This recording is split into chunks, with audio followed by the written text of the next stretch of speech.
ফজরের 2 রাকাত সুন্নাত এ পুরো দুনিয়া আর দুনিয়াতে যা কিছু আছে সব কিছুর চাইতে উত্তম।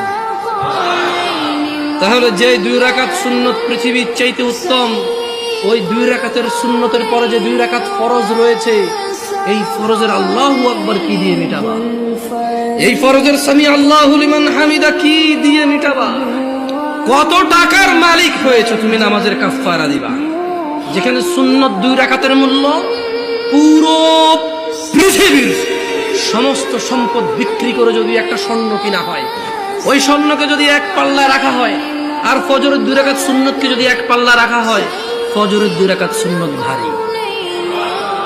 ওই সুন্নত এত ভারী হলে ওই ফজরের নামাজের ফরজ যেটা তুমি ঘুমের মধ্যে কাটিয়ে দাও, ওই 2 রাকাত ফরজের আল্লাহু আকবার সামি আল্লাহু লিমান হামিদা আত-তাহিয়াতু সুবহান রাব্বিয়াল আযীম সুবহান রাব্বিয়াল আলা কি দিয়ে কিনবা? তুমি কি কয় টাকার মালিক হয়েছে যে 2 রাকাত সুন্নতি পুরো পৃথিবীর চাইতে উত্তম?